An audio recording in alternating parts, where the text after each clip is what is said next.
नमस्कार, मी प्रवीण कने. आज त्रिपुरारी पौर्णिमा आणि माझ्या आईचा आज 15वा स्मृतिदिन. त्यानिमित्ताने ही कविता सादर समर्पित.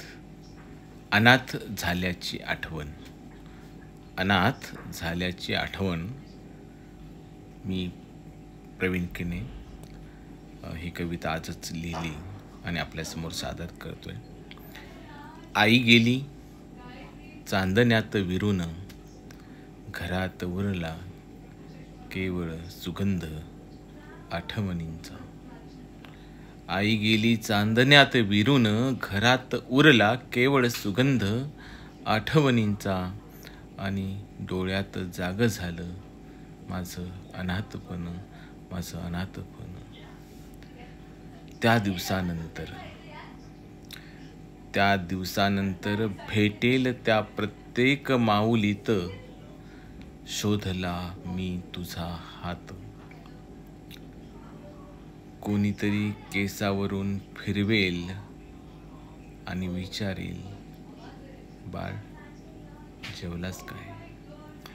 बाळ जेवलास काय असं विचारेत म्हणत, पण नाही, कोणीच विचारलं नाही.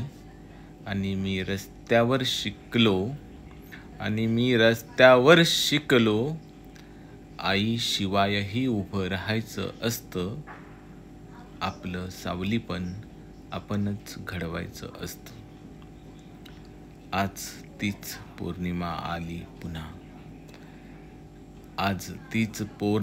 आली पुन्हा. त्या दिवशी तू चांदण्यात गेलीस, आणि आज मी चांदण्यात तुला पुन्हा बघतो. पण डोळ्यात नाही दुःख आहे शपथ. भळभळत्या रक्ताची, प्रेमातल्या काळजाची. सेवा करायची, सत्य बोलायचं, शिक्षण देत राहायचं. तुझा वारसा जपायचा. प्रत्येक आईपर्यंत पोहोचवायचा.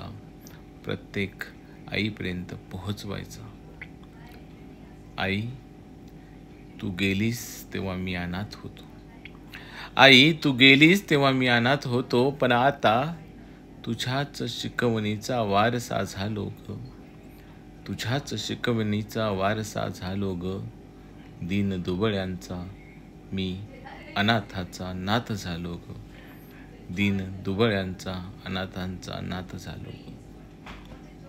आज या आठवणींच्या ओळीमध्ये अजून एक सगळ्यांना नम्र विनंती आहे. आपल्या आईला जपा. आज जपायला माझ्याकडे आई नाही. आपल्या आईला जपा. आज जपायला माझ्याकडे आई नाही. आईवर प्रेम करा. धन्यवाद.